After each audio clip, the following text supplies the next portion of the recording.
안녕하세요. 저는 늦은 나이에 지인의 소개로 지금의 남편을 만났습니다. 저희에게는 공통점이 있었어요.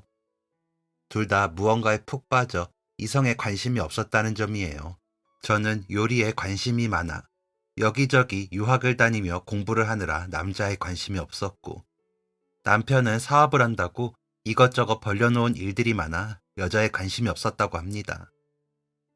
저희를 엮어준 지인이 저희가 서로 그런 사정이 있다는 것을 알고 잘 맞을 것이라 생각해 주선을 해주었던 것인데, 결론적으로 저희는 정말 잘 맞는 사이였습니다.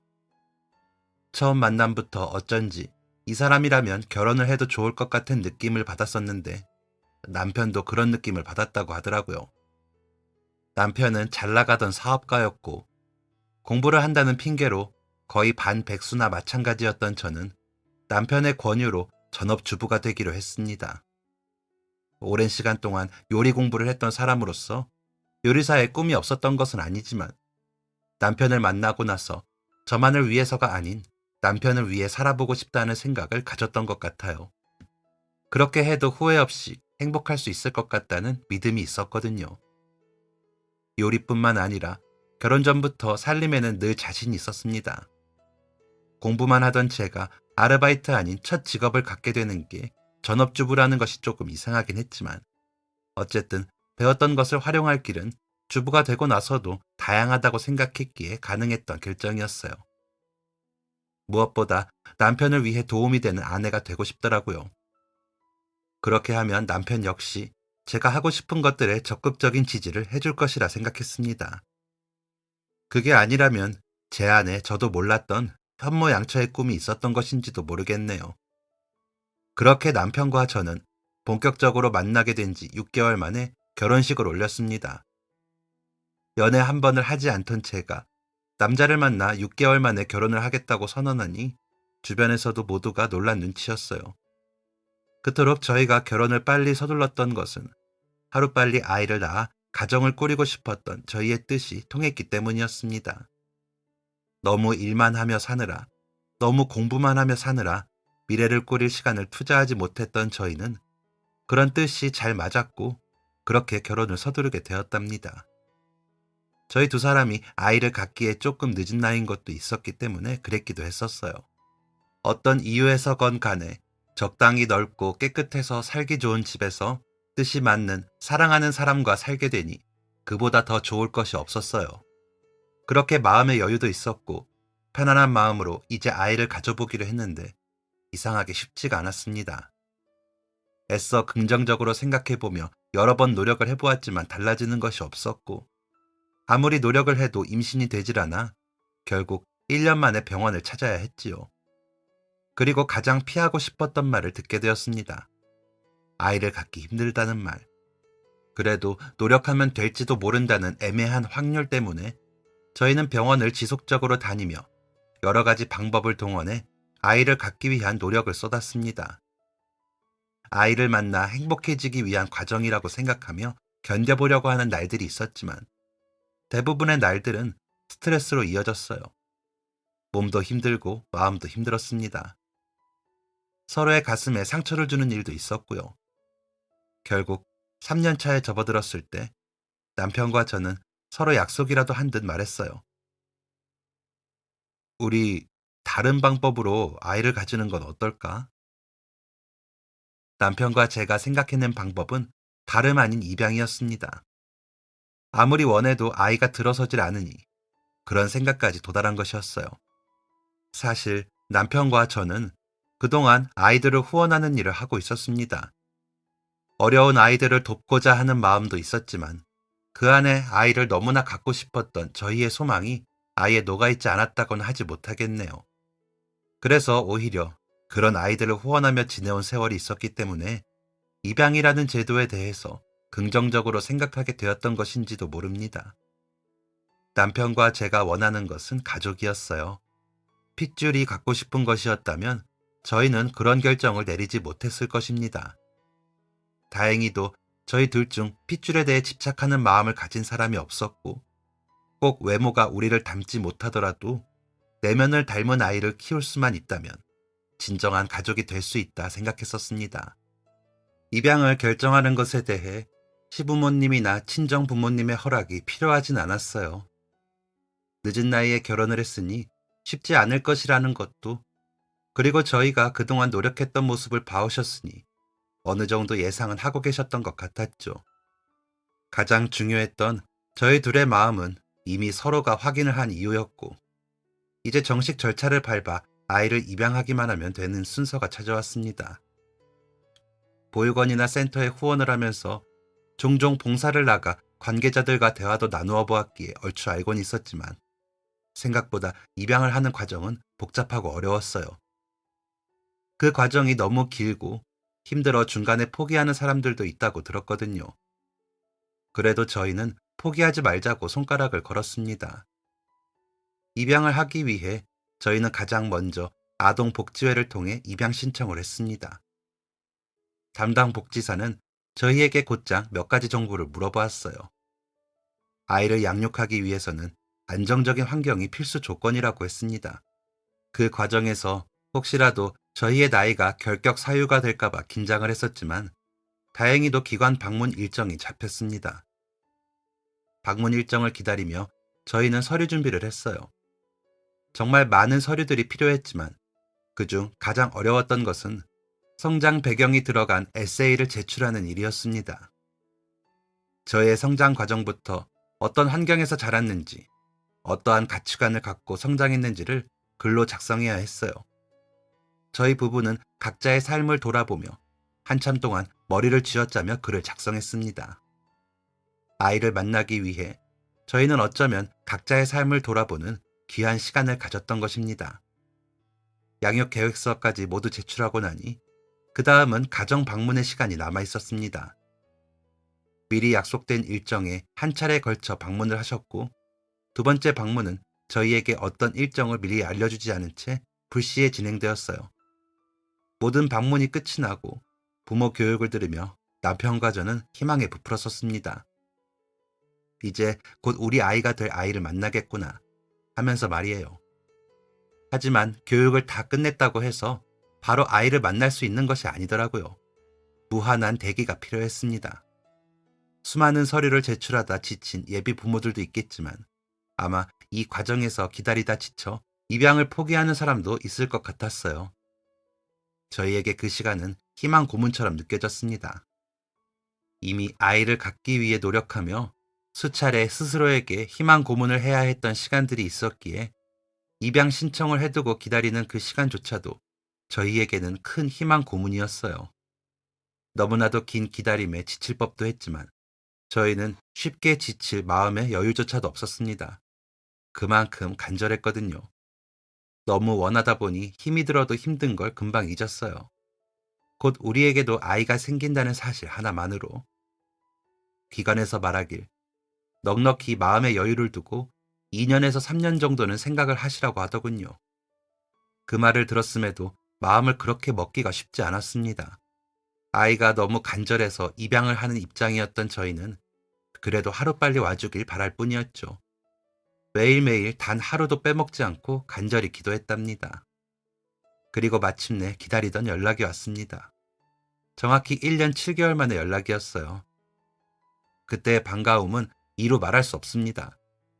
남편도 저도 핸드폰에 귀를 맞대고 눈물을 흘렸어요. 그렇게 기다리고 기다리던 아이를 드디어 만나보러 가게 되었습니다. 보통 많은 사람들이 신생아나 3살 미만의 아이를 입양하려고 한다고들 합니다. 하지만 남편과 저는 아이의 나이를 크게 중요하게 생각하지 않았습니다. 사실 저희 부부의 나이가 있어서 신생아가 아니라 입양되지 못하고 있는 나이대의 아이도 괜찮다 말씀드렸었어요. 그렇게 해서 저희가 만난 아이는 7살 된 딸아이였습니다. 아이의 건강 상태와 출생 정보를 전해들은 저희는 망설임 없이 고개를 끄덕였어요. 그리고 아이를 만난 후 기관의 허락을 받아 입양 확정이 나기까지의 기간 동안 입양 전체 위탁을 시작했습니다. 아이가 올 날만을 기다리며 미리 사두었던 침대며 각종 가구들이 있던 방, 주인 없던 그 방에 드디어 주인이 찾아오게 된 것입니다. 모든 것이 낯설 법도 한데 아이는 너무 예쁘게 웃어주었어요. 차마 그 아이 앞에서 울지는 못하고 남편과 저는 각자 돌아서서 한참이나 울었어요. 둘이 동시에 울면 아이가 혼자 있어야 하니 각자 가서 울고 오는 걸로 했었답니다. 지금 생각하면 그렇게까지 해서 울어야 했나 싶어 웃음이 나네요. 딸아이의 이름은 주은이. 저희는 그 아이를 은희 공주라고 불렀답니다. 힘들게 저희에게 온 만큼 모든 사랑을 주었습니다. 무려 5년 남짓한 시간을 기다려 만난 아이였어요. 그동안의 애틋함 때문인지 그 아이의 얼굴에서 자꾸만 제 얼굴이 보이고 남편의 얼굴이 보였습니다. 신이 꼭 저희와 닮은 아이를 선물해 주신 것만 같은 기분이었죠. 아이가 들어서지 않아 괴로웠을 땐 그렇게나 하늘을 원망했었는데 이렇게 예쁜 아이가 와준 이후로는 오히려 하늘에 감사하기만 했습니다. 공주는 무럭무럭 자랐어요. 저희를 곧잘 엄마 아빠 하며 예쁘게 불러주기도 했습니다. 밥도 편식하는 것 없이 잘 먹고 병아리처럼 꾀꼬리처럼 예쁜 목소리로 노래를 부르기도 했습니다. 야무진 손으로 제 손을 잡을 때면 심장이 두근거렸어요. 그 맑은 눈동자에 저와 남편의 모습이 가득 들어차는 걸 보고 있으면 벅차올라 눈물이 나기도 했습니다. 저는 주은이의 머리를 닦는 것이 가장 좋았어요. 매일 아침마다 제 품에 쏙 안겨서 엄마 머리 따아주세요 하고 말하던 주은이의 모습이 얼마나 예쁜지 보지 못한 분들은 아마 모르실 겁니다. 이렇게 예쁜 아이를 만나려고 그동안 그렇게 힘들었나 보다. 남편과 저는 종종 그런 말들을 주고받았습니다. 저의 사랑하는 딸이 타이에 의해 혼자여야만 했을 7년이라는 그 긴 공백을 사랑으로 가득 채워주기 위해 제 인생은 완전히 아이에게로 쏠렸었어요. 남편도 마찬가지였습니다. 저희는 삶의 모든 것을 아이로 위해 바꿔가며 살았습니다. 그리고 그런 순간순간들이 숨이 차오를 정도로 행복했었답니다. 하루하루를 모두 기록해가며 평생 돌려보고 또 돌려보고 싶을 정도로 꿈같은 시간들이었습니다. 그런데 그런 꿀같은 달콤한 시간도 잠시 주은이가 저희 곁으로 온 지 2년밖에 채 되지 않던 해에 남편의 사업이 힘들어지게 되었습니다. 주은이가 초등학교에 입학하고 2학년이 되었던 해였어요. 어려운 상황에 남편은 집으로 돌아오질 못했습니다. 저는 힘들어하는 남편이 걱정되어 그래도 집에 들어와 주은이 얼굴이라도 보라고 말을 했었지만 남편에게는 그럴 생각조차 할 수 없을 만큼 큰 괴로움이었던 것 같아요. 사실 저도 마음이 불안했습니다. 여태 한 번도 그런 적이 없었기 때문에 게다가 사업에 대해 잘 모르는 제가 남편에게 도움이 되지도 못하는 것 같아 괴로웠었어요. 남편은 가끔 주은이와 제가 잠든 시간에 몰래 집에 들어와 저희의 자는 얼굴을 보고 다시 회사로 향하곤 했습니다. 주은이를 학교에 보내고 나서 제가 회사를 찾아가 남편의 얼굴을 보려고 하면 남편은 제게 말했었어요. 어떻게 내가 당신 얼굴을 보겠어. 다 말아먹었다. 날이 갈수록 저희 부부는 불안감이 최고로 달하고 있었습니다. 경제적인 어려움은 걱정해 본 적이 없었던 저는 대체 무엇 때문에 남편의 회사가 그토록 어려워졌는지를 알기 위해 남편 몰래 알아보기 시작했죠. 상황을 아는 사람들 중 쉽게 입을 열어주는 사람들은 없었습니다. 수소문 끝에 어렵게 찾아간 오래된 회사 직원 하나가 제게 울상을 하고 진실을 말해주게 되었습니다. 남편이 오랫동안 함께 믿고 의지하며 회사를 이끌어왔던 파트너가 계약서를 잘못 작성하게 되면서 회사 입장에서 심각한 적자가 일어났었다고 하더군요. 그래도 남편은 그 파트너를 이해하고 용서하려고 노력했고 상황을 지혜롭게 헤쳐나가기 위해 온 직원들이 머리를 맞댔었다고. 하지만 그 파트너가 도주를 하게 되면서 모든 사실이 수면 위로 떠오르게 되었답니다. 남편이 아니라 그 파트너를 따르던 직원들은 줄지어 퇴사를 하기 시작했고 그 덕에 업무 마비가 오는 것은 물론 매출에도 타격이 컸었다고 하더군요. 파트너가 도주를 하게 되면서 공중으로 사라진 금액만 해도 한 해 매출을 훨씬 뛰어넘는다고 했어요. 그런데 시간이 더 흐르고 알게 된 사실이 그 사람이 처음부터 의도적으로 그런 행동을 했었다는 것입니다. 늘 잘 나가던 남편을 시샘했던 친구의 배신이었던 거예요. 대표님이 그래서 심적으로 많이 힘드실 거예요. 아마 가족들한테 이야기 못 하시는 것도 그런 이유 때문일 거예요. 사람 잘못 믿었다는 죄책감이 크실 거예요. 남편이 수년간 믿었던 사업 파트너. 그 인간의 계획된 배신에 꼼짝없이 당해버리고 만 남편. 저를 비롯한 부모님들께도 남편은 털어놓지 못한 채 혼자서 그 모든 짐을 짊어지고 끙끙대고 있었던 것입니다. 저는 당장 남편에게 전화를 걸었어요. 받지 않는 전화를 걸고 또 걸었습니다. 부재중 전화 3통이 지나가니 남편이 그제야 전화를 받았어요. 남편의 첫 마디는 그랬습니다. 혹시 집에 무슨 일 있어? 그 상황에서도 겨우 제 전화 3통에 집에 무슨 일이 있느냐고 걱정을 하는 남편이 아내로서 측은하면서도 인간 대 인간으로 한심했어요. 저는 남편에게 일부러 못된 말을 뱉었습니다. 제가 낼 수 있는 가장 못된 목소리로. 당신 정말 그따위로 살 거야? 저는 당장 남편에게 집으로 들어오라는 말을 했습니다. 그러고는 더는 못 참겠다고 하고 전화를 끊어버렸죠. 그랬더니 남편이 놀라서 집으로 달려왔고 저는 전화로 화를 냈던 좀 전과는 달리 남편을 보자마자 와락 끌어안으며 말했습니다. 사업이 망했다고 당신이 망한 게 아니잖아. 왜 혼자 힘들어하고 있어? 왜 나랑 나눠 가질 생각은 하지 않는 거야? 우리 부부잖아. 나는 죽어도 당신 편인데. 왜? 제 말을 들은 남편은 말했습니다. 제게 모든 것을 털어놓는 순간 제가 함께 힘들어할 것이라는 걸 알아서 차마 말할 수가 없었다고. 그리고 곧 해결할 수 있을 거라고 생각했었다고. 그런데 뜻대로 되지 않아서 이대로 바닥을 쳐야 할 것 같아서 미안하다고 말했습니다. 용기가 없어 말하지 못했던 남편의 어깨가 가엾게 보였어요. 하지만 어차피 이미 벌어진 일이었고 가장 최고의 수습은 함께 나누어 짊어지는 것뿐이었습니다. 그렇게 회사는 문을 닫았습니다. 완전히 파산이었어요. 그 와중에 도망간 남편 친구를 찾아내 처벌받게 할 방법을 찾고 다녔지만 이미 해외로 튀어버린 건지 국내에 흔적도 없는 그 사람을 잡아다 족치는 것은 너무 어려웠습니다. 빚밖에 남질 않았으니 경제적인 어려움도 있었고요.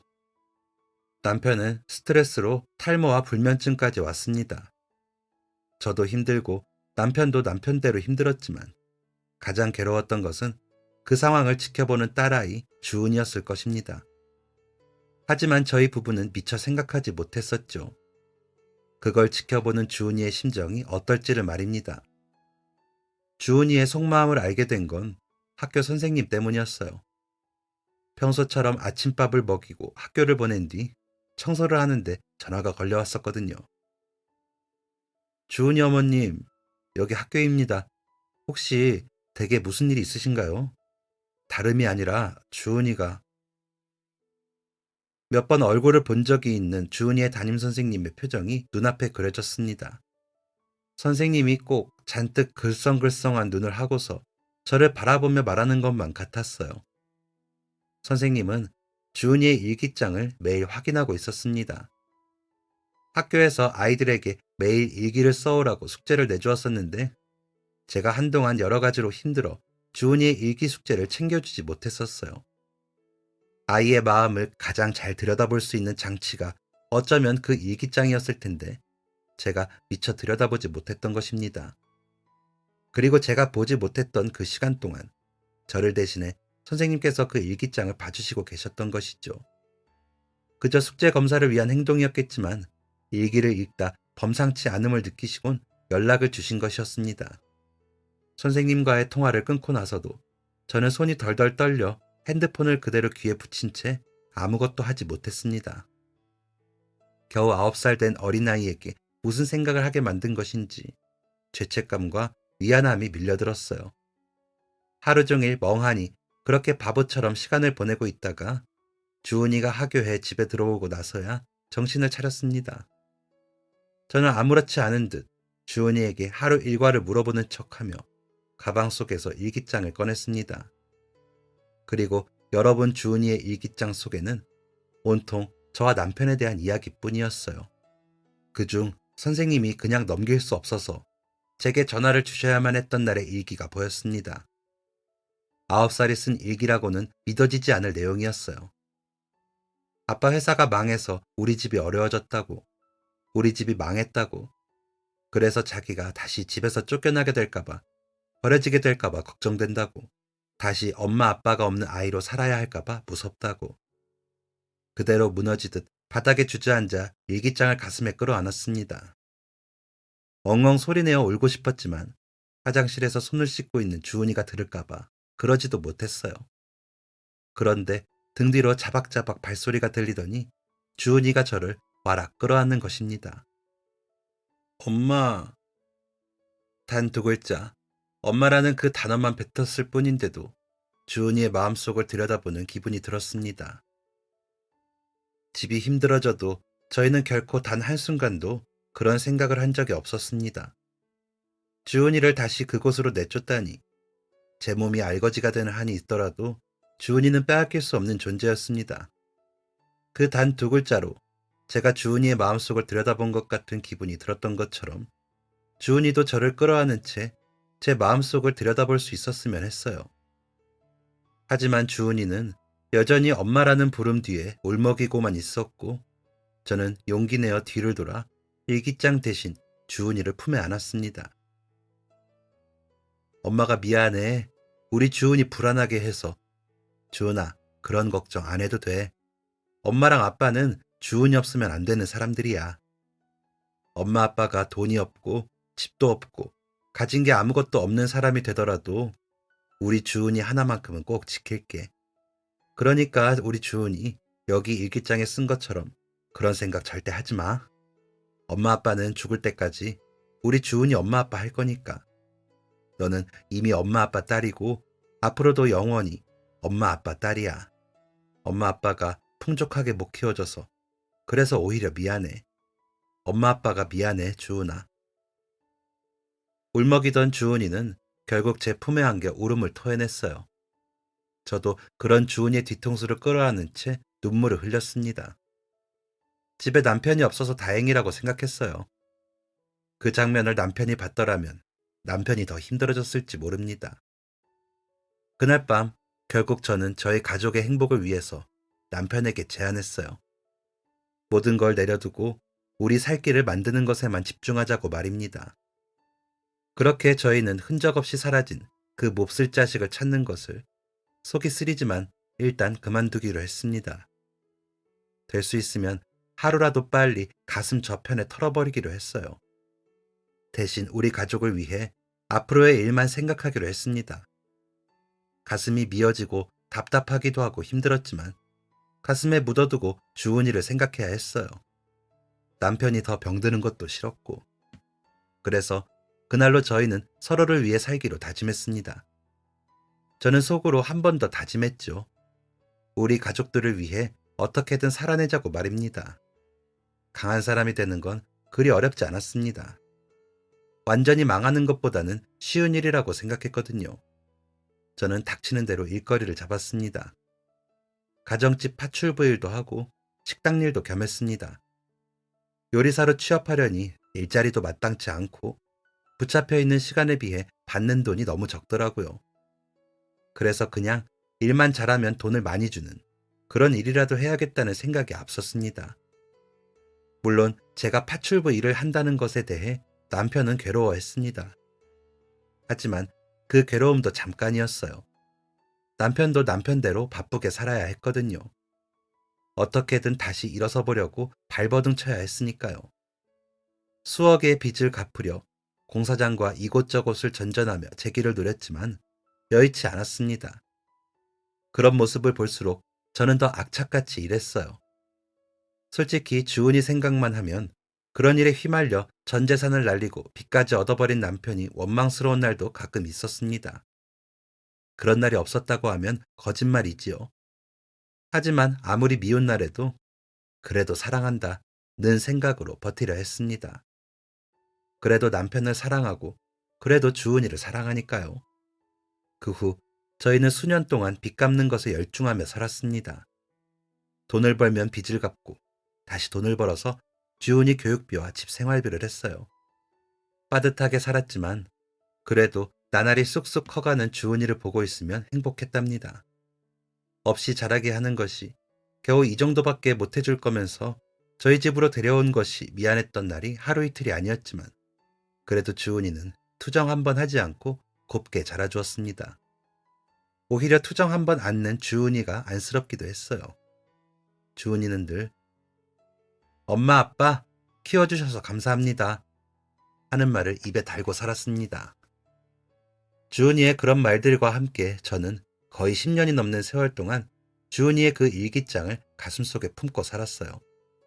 지겹고 지칠 때마다 그 작은 아이가 종이 위에 토해냈던 그 심정을 곱씹고 또 곱씹었습니다. 그리고는 다짐했죠. 주은이를 위해 해내야지. 주은이를 위한 거니까. 그런 저만큼이나 주은이도 애쓰고 있었습니다. 아이가 중학교에 갔을 때에도, 고등학교 갔을 때에도, 대학에 입학했을 때에도 매 시험마다 성적표를 가지고 와 저희에게 보여주며 입에 달고 살았던 말이 있었습니다. 엄마 아빠 생각하면서 했어. 늘 좋은 성적을 받아오던 주은이가 그 성적을 보여주며 저희를 생각하면서 해냈다는 그 말은 힘들었던 저희를 일어서게 하는 말이었습니다. 그리고 저희 역시 그 말을 들으며 다시금 가슴에 되새겼었어요. 그랬던 주은이는 부족한 저희 밑에서도 착하게 열심히 공부를 했고 어느덧 7급 공무원이 되어 시청에서 일하는 직원이 되었습니다. 다 큰 어른이 되어 첫 출근을 앞둔 어엿한 성인이 된 주은이였지만 저희 눈엔 여전히 아이였습니다. 주은이는 공무원 시험에 합격했을 때에도 저희에게 그렇게 말했었어요. 엄마 아빠 생각하니까 잘할 수 있었어. 엄마 아빠도 처음에 나 입양해서 데려온다고 시험 쳤었잖아. 내가 그거 보고 배운 거지 뭐. 지켜줘야 할 것만 같았던 어린 딸이라고만 생각했었는데 어느덧 자기 몫을 하는, 아니 어쩌면 부모보다 더 큰 사람이 되어가고 있었던 건지도 모르겠습니다. 그럼에도 자기가 잘난 것이 다 엄마 아빠 덕분이라고 말하는 딸을 사랑하지 않을 수가 없었어요. 세상 어떤 것과도 비교할 수 없을 만큼 너무 사랑했고 또 저는 특히나 그 아이에게 심리적인 위안을 얻는 것이 컸었습니다. 그만큼 예쁘고 곱게 착하고 똑똑하게 자란 주은이가 그렇게 처음 시청에 출근을 했던 날이었어요. 아침부터 분주하게 아이의 첫 출근길을 도와주고 저도 바로 파출부일을 하러 출근을 했었습니다. 평생 우리 가족 먹을 음식만 차릴 거라 생각했었는데 이젠 남의 집 밥상 차리는 것이 더 익숙해진 저랍니다. 그래서 마치 로봇처럼 제한 시간 안에 청소와 빨래, 요리를 해두고 서둘러 퇴근을 했어요. 다음 출근 시간에 잘 맞추어야 했거든요. 그렇게 다음 일터인 식당으로 이동을 하는 도중 주은이에게서 전화가 걸려왔습니다. 반가운 전화였지만 행여 무슨 일이라도 있는 건가 싶어 마음이 조금 조마조마하더라고요. 그래도 그런 일은 없겠지 라고 긍정적으로 생각하며 전화를 받았는데 통화 너머 주은이의 목소리가 이상했습니다. 그리고 그 아이가 뱉는 말은 더 이상했어요. 엄마, 나 친엄마 찾은 것 같아. 두 귀를 의심하는 말이었습니다. 친엄마를 찾았다니. 뭐라고 대답을 해야 하는데 대답이 잘 나오지도 않았어요. 한 번 더 되묻고 싶었지만 그 소리마저 뱉을 수가 없었습니다. 멍하니 시간이 멈춘 것 같은 기분이었어요. 얘가 지금 무슨 말을 하고 있는 거지? 내가 지금 꿈을 꾸는 건가? 하지만 그건 꿈이 아니었고 다시 들려오는 주은이의 목소리는 확고했습니다. 나 여기 게시판에 붙은 실종 전단지 아무 생각 없이 보다가 너무 익숙한 얼굴이 있는 거야. 그냥 보기만 했는데 자연스럽게 시선이 머물더라고. 근데 엄마, 이 사진 있잖아. 이 사진이 아무래도 내 사진 같아. 아무리 봐도 나 어렸을 때랑 똑같아. 일하다 말고 무심코 보았던 게시판에는 실종 전단지가 붙어 있었고 그 전단지 속 익숙한 얼굴이 꼭 자기 얼굴 같다는 말이었습니다. 아무리 봐도 자기 어렸을 때랑 똑같다고. 점점 더 확신하는 듯한 목소리를 내는 주은이의 말에 저는 묘한 감정을 느껴야 했지요. 주은아, 너 친엄마 보고 싶어? 솔직히 저는 싫은 마음이 먼저 들었어요. 왜 그런 게 붙어 있는지 이해도 가지 않았고 말이에요. 내 딸인데, 내 가슴으로 낳은 딸인데, 친엄마가 나타나 딸을 빼앗길까 하는 두려움이 앞섰습니다. 하지만 못난 질문을 던져놓고 곧장 후회를 했어요. 주은이는 제가 가장 잘 알거든요. 제 딸은 제가 제일 잘 알고 있습니다. 그런데 그 마음을 의심하다니 후회가 밀려왔어요. 저는 얼른 말을 이어갔습니다.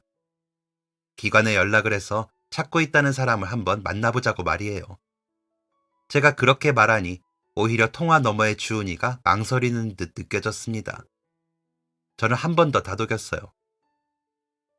실종 전단지가 붙어 있다니 엄마 생각에도 무언가 이상한 것 같아서 그래.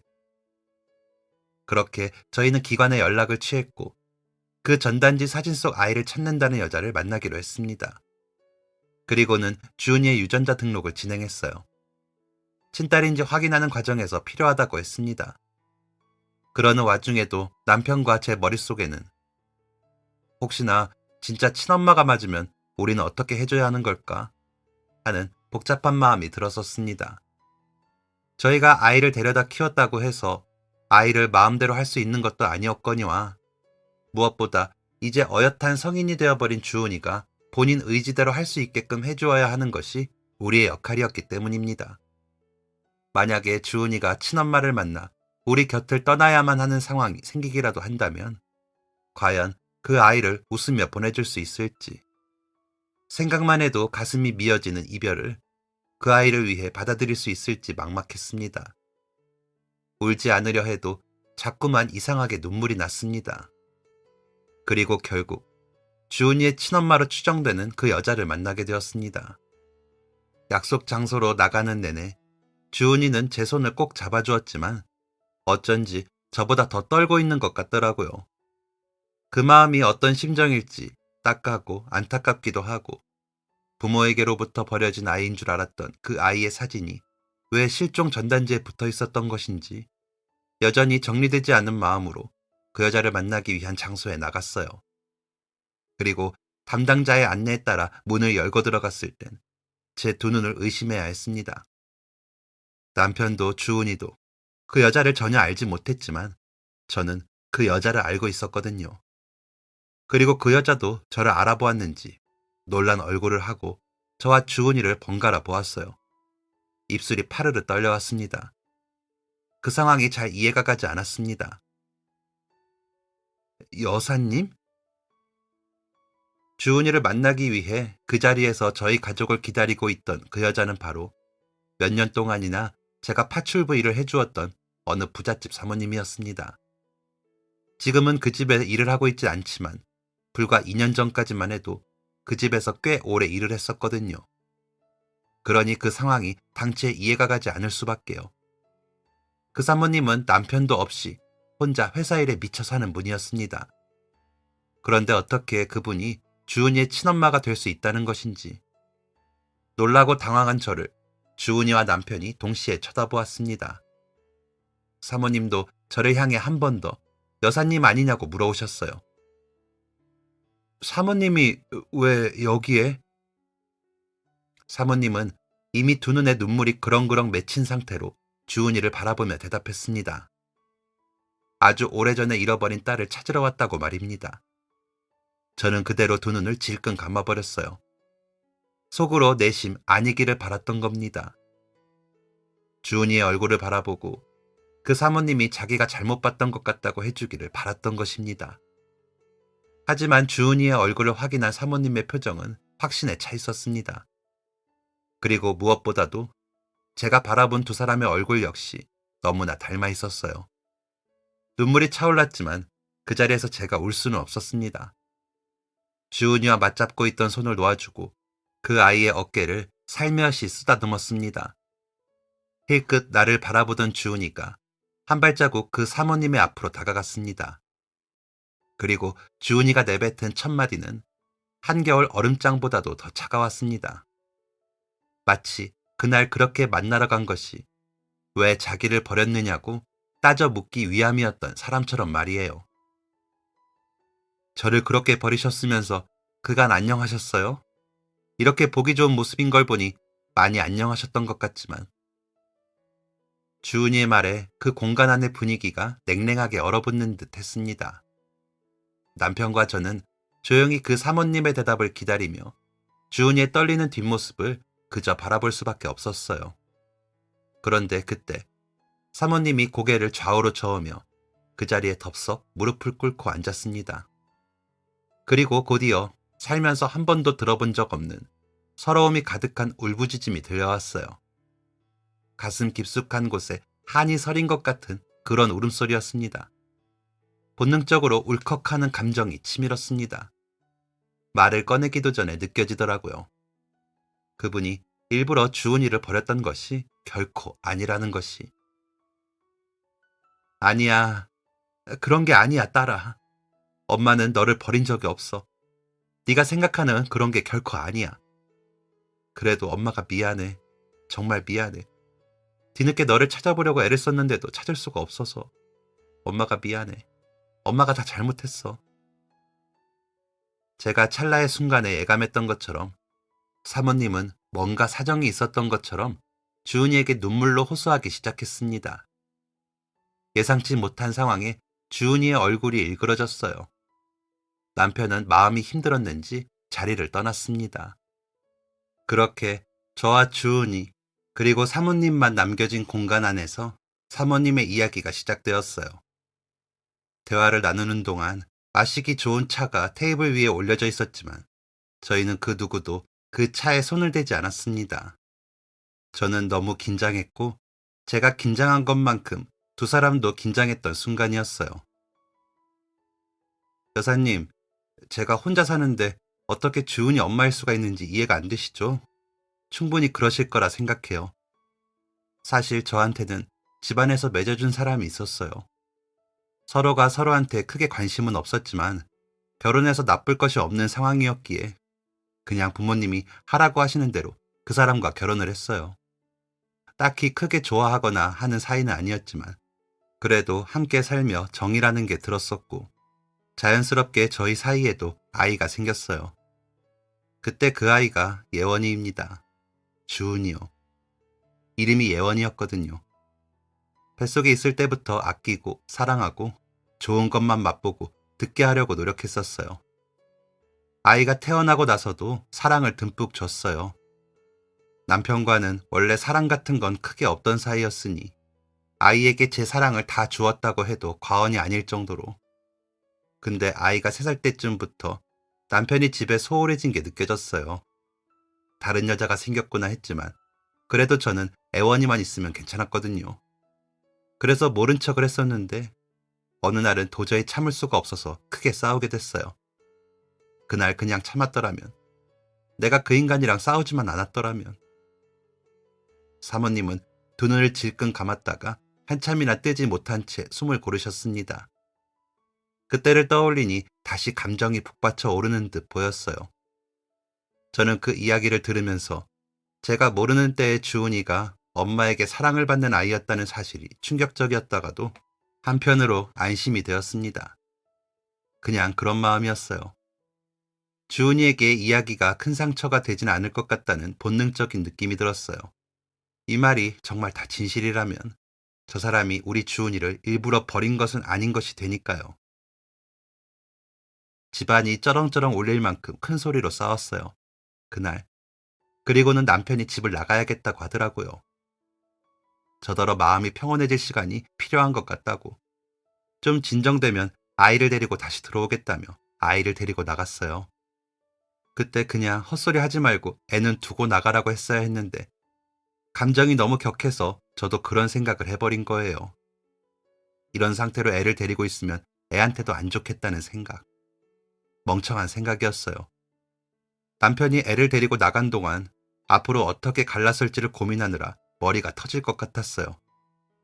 몇 시간이 지나도 남편이 오지를 않고 애 때문에 걱정이 돼서 언제 들어올 거냐고 전화를 했더니 그제야 집에 들어오더라고요. 그런데 그 인간 정말 미친놈이더라고요. 아니, 제가 미친 거였죠. 부부싸움 끝에 아이를 데리고 집을 나갔다는 사모님의 남편은 다시 집으로 돌아왔을 때 혼자였다고 했습니다. 술 냄새를 풀풀 풍기며 남편이 집에 들어와 처음 건넨 말이 예원이는? 하는 소리였다고 해요. 사색이 되어 사모님이 무슨 소리를 하는 거냐고, 당신이 애 데리고 나가지 않았느냐고, 애를 데리고 나가서 술을 마시고 있었던 거냐고 하자 남편은 자기가 언제 아이를 데리고 나갔느냐고 큰 소리를 치더랍니다. 나가서 술을 마실 줄 알았으면 애를 못 데리고 나가게 했을 거예요. 그래도 그간 같이 살면서 봐왔던 모습이 나한테는 못해도 아이한테는 잘하던 인간이라 정말 아이를 위해서 밖으로 데리고 나간 줄 알았어요. 그렇게 믿은 제가 나쁜 엄마였어요. 아이를 데리고 집을 나가서 술을 얼마나 마셨으면 애를 데리고 나간 것조차 잊어버릴 수가 있었을까요? 이야기를 듣는 도중 화가 나서 참을 수가 없었습니다. 주은이도 화가 났는지 고개를 숙인 채 화를 삭히는 것 같았어요. 저는 그런 주은이의 손을 꼭 잡고 말했습니다. 그래서요? 그럼 그대로 찾으셨어야 하는 거 아니에요? 충분히 찾을 수 있었던 거 아니에요? 절제되지 못한 감정 탓에 말이 거칠게 나갔습니다. 사모님의 잘못은 아니었지만 그래도 찾을 수 있지 않았나 하는 생각이 미친 듯 들더라고요. 주은이도 같은 생각을 하고 있을 것 같아 더 화가 나고 마음이 아팠습니다. 사모님은 오열하듯 숨을 들이마시며 그 길로 당장 뛰어나가 동네를 뒤지며 아이를 찾기 위해 몸부림쳤다고 설명했습니다. 한참 동네를 뒤지고 다음 동네를 뒤지고 하는 도중에 사람들 말이 어떤 여자가 아이 손을 잡고 가더라는 겁니다. 눈알이 뒤집혀서 경찰서에 신고를 하고 밤새 그 동네를 이잡듯 뒤져보았지만 행적을 찾을 수가 없었다고 했습니다. 변명으로 들릴지 몰라도 누구보다 아이를 찾고 싶었던 건 바로 자신이라며 사모님은 울고 또 울었습니다. 하루가 지나고 이틀이 지나고 일주일이 한 달이 되고 1년이 되는 동안에도 주은이를 찾을 수 없었다고 했어요. 아이를 찾아야 했기에 쓰레기 같은 남편과 이혼할 생각도 하지 못하고 그렇게 아이 찾는 것에만 5년을 쓰다가 자기 때문에 아이를 잃어버렸다는 죄책감에 끝내 남편이 스스로 눈을 감아버렸다고 했습니다. 그런다고 애가 살아오는 것도 아닌데 비겁한 인간. 같이 끝까지 찾아볼 생각은 않고. 사모님은 남편이 먼저 저 세상으로 도망을 가버린 후에도 주은이를 찾기 위해 애썼다고 했어요. 하지만 어디에서도 소식을 전해들을 수가 없었고 주변에서는 다들 포기하라는 말을 했다고 합니다. 그러다 문득 망가진 자신의 모습을 보며 덜컥 겁이 나더라는군요. 혹시나 다시 아이가 집에 들어온다면 아이에게 좋은 환경이 아닐 것 같다는 생각. 아이가 돌아왔을 때 이렇게나 엉망이 되어버린 곳에서 살게 할 수는 없을 것 같다는 생각. 그런 엄마가 되고 싶지 않았다고. 그래서 회사를 다시 일으키고 일만 하며 지냈다고. 거기까지 이야기를 들은 주은이가 벌떡 고개를 들어 사모님을 바라보았습니다. 그럼 나를 버린 게 아니라는 거 맞죠? 일단 오늘은 여기까지만 듣고 싶어요. 아마 긴 이야기를 듣느라 마음이 지쳐버린 것 같았어요. 그렇게 여전히 울먹이는 그 사모님을 혼자 두고 주은이를 일으켜 밖으로 빠져나왔습니다. 다시 볼 일이 있을까 속으로 생각했지만 남편과 저는 주은이의 뜻에 따르기로 했어요. 너무 화도 나고 답답한 마음이 들었지만 그래도 안타까웠습니다. 한순간의 잘못된 선택으로 아이를 영영 잃어버리게 될 줄 누가 알았을까요? 주은이는 힘들어했지만 저희 앞에서 내색하지 않으려고 애쓰는 듯 했습니다. 유전자 검사에서 친엄마라는 것이 밝혀졌지만 그 소식을 전해 듣고도 주은이는 한동안 그 이야기를 꺼내지 않았어요. 남편과 저는 가만히 기다릴 뿐이었습니다. 충분히 혼자 생각할 시간이 필요했을 테니까요. 그리고 마침내 주은이의 요청으로 다시 저희 네 사람이 마주 앉았습니다. 몰랐는데 그동안 사모님과 따로 연락을 하며 지내고 있었다고 하더라고요. 그 말에 살짝 서운한 마음이 들었지만 그 서운한 마음이 드는 제가 못났다고 생각했습니다. 어쨌든 자기를 낳아준 친엄마이고 주은이도 어엿한 성인이라 자기가 생각하고 결정한 부분이 있을 테니까요. 그 아이의 생각을 가장 먼저 존중해 주어야 하는 것이 저희 부부가 부모로서 아이에게 해줄 수 있는 가장 우선적인 부분이었습니다. 주은이는 무언가 단단히 결심했다는 듯 그 자리에서 저희 모두를 향해 말했습니다. 나는 항상 가족이 최고라고 생각하는 사람이에요. 그래서 나를 버린 친부모를 이해하지 못했고 속으로 많이 미워하며 자랐어요. 근데 이제와 이야기를 들어보니 사실 나를 버린 것이 아니라는 것을 알게 되었고 그래서 많이 속상했어요. 왜냐하면 아무리 친엄마가 나타났다고 해도 한순간에 친엄마가 평생 저만 위해 사셨던 엄마 아빠보다 더 좋아지는 건 아니거든요. 따로 연락하며 지내는 기간 동안 친어머니와의 관계를 앞으로 어떻게 해야 할지 고민했어요. 저도 다시 만나게 되어서 다행이라고 생각하고 또 어떤 분인지 너무 궁금하고 하지만 지금의 저희 엄마 아빠를 두고 갈 수는 없어요. 혼자였던 저를 거두어 여태 사랑으로 대해주신 분들을 제가 버릴 수는 없었어요. 그래서 말인데 두 분 다 엄마로 모시면 안 될까요? 주은이가 한마디 한마디 내뱉을 때마다 행여 이제는 친엄마의 품에 가서 살겠다는 말이 나올까봐 조마조마하며 이야기를 들었습니다. 남편도 긴장이 되는지 내내 두 손을 꽉 쥐고 이야기를 듣고 있었고요. 그런데 주은이의 입에서 나온 말은 예상치 못한 말이었어요. 앞으로 어느 누구의 딸만 하겠다는 그런 이야기가 아닌 두 엄마 그대로 받아들이고 지내면 안 되겠냐는, 두 엄마를 다 모시면 안 되겠냐는 그런 말. 남편과 저는 그대로 눈을 마주쳤습니다. 솔직히 그보다 더 좋은 결정이 있을까 하는 생각이 들었거든요. 그래서 잽싸게 고개를 끄덕였어요. 고맙다고. 엄마 아빠는 주은이가 그렇게 하고 싶다면 반대할 이유가 없다고. 이야기를 듣던 사모님도 함께 고개를 끄덕이며 연신 고맙다는 말씀을 하셨습니다. 저희가 불안했던 것만큼 아마 그쪽에서도 불안한 마음은 마찬가지였겠죠. 그렇게 저희는 서로가 서로를 이해하고 받아들이기로 했습니다. 무엇보다 그건 저희 모두가 가장 사랑하는 존재인 주은이가 내린 결정이었으니까 그 아이의 결정을 존중해주고자 했어요. 사모님은 그 후로 저희에게도 자주 연락을 주셨습니다. 주로 고맙다는 내용의 안부 연락이었고 가끔 서로의 이야기를 하며 울먹이기도 했었어요. 대화를 나누다 보니 저는 출산이라는 경험이 없었지만 엄마라는 공통점 안에서 통하는 점이 많더라고요. 그래서 처음에 가졌던 껄끄러운 마음을 지워버리고 조금 어렵지만 천천히, 아주 천천히 마음을 터놓게 되었습니다. 그런데 그러던 어느 날 그 사모님에게로부터 만나자는 연락이 왔습니다. 종종 연락을 주고받긴 했어도 직접적으로 만나자는 연락은 처음이었기에 무슨 일인가 싶다가도 문득 긴장이 되었어요. 하지만 피할 이유는 없었기에 바로 달려나갔습니다. 혹시라도, 아주 혹시라도 주은이에 관한 일일지 모른다는 생각에 망설일 이유가 없었어요. 하지만 사모님이 꺼낸 대화 주제는 다른 것이었습니다. 저 불쾌할 수 있을 거 알아서 일단 미안하다는 말부터 할게요. 제가 사실 의도한 건 아닌데 어쩌다 보니 댁 사정을 알게 됐어요. 사모님이 꺼낸 이야기는 남편의 사업 이야기였습니다. 자기도 사업을 하는 사람이라 잘 알고 있다고, 그렇게 힘든데 어떻게 버텼냐고 하시며 도움을 주고 싶다는 말을 건네셨어요. 저는 그 자리에서 바로 그러실 필요 없다고, 빚을 갚아가는 중이라고 말씀드렸습니다.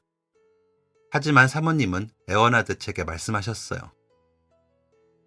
내가 이렇게라도 해야 도리가 맞는 것 같아서 그래요. 그렇게 힘든 상황 속에서도 주은이를 놓지 않고 끝까지 사랑 안에서 키워준 게 감사해서 내가 그 감사한 마음을 어떻게 갚을 수 있을까 고민하고 또 고민했는데 이렇게 한다고 해서 그 감사함을 다 갚을 수 없다는 걸 알아요. 하지만 제가 뭐라도 해드리고 싶어서 그래요. 저는 늘 아이에게 해주고 싶은 것이 많았던 사람인데 이렇게라도 해줄 수 있는 것이 생겼다고 생각합니다. 차라리 예전에 우리 집에 오셨을 때 그때 미리 알았더라면 조금이라도 덜 힘들게 해드릴 수 있었을 텐데 그러지 못했던 게 너무 후회가 돼요. 그러니까 제발 받아줘요. 제발 내가 이거라도 할 수 있게 해주세요. 부탁합니다. 사모님의 말을 들으며 곰곰이 생각에 잠겼습니다. 사랑하는 아이를 위해 무엇이든 해주고 싶던 마음. 그 마음으로 저희 부부는 주은이에게 나름의 최선을 다하며 지내왔습니다. 다 주고도 늘 부족한 것 같아 미안했던 마음, 다 주고도 더 주고 싶은 그런 마음, 문득 사모님에게도 그런 마음이 있었을 것을 생각하니 마음이 좋지 못했습니다. 이제라도 이렇게 주은이에게 해줄 수 있는 것이 생겼다는데 그걸 제가 막을 자신이 없더라고요. 그리고 솔직히 한편으로 빚을 갚을 수 있다는 생각을 하니 마음이 놓이기도 하고, 남편과는 물론이고 주은이와도 충분한 대화를 통해 상의를 했습니다. 이건 저와 사모님 둘만의 대화로 결정할 수 없는 부분이었으니까요. 그리고 결국 그렇게 했으면 좋겠다는 주은이의 의견에 따라 사모님께서 저희 빚을 갚아주시게 되었습니다. 사업빚도 마음의 빚도 어느 정도 청산한 저희는 그 후로도 천천히 서로에게 마음을 터놓으며 좋은 관계로 잘 지내고 있습니다. 주은이는 저희 두 엄마를 김엄마, 박엄마라고 부릅니다. 첫째 엄마, 둘째 엄마라고 부르는 건 왠지 저희 둘에게 순서를 부여하는 것 같아 꺼려진다고 하더라고요. 어떤 호칭으로 불리건 간에 여전히 주은이가 제 딸이라 행복합니다.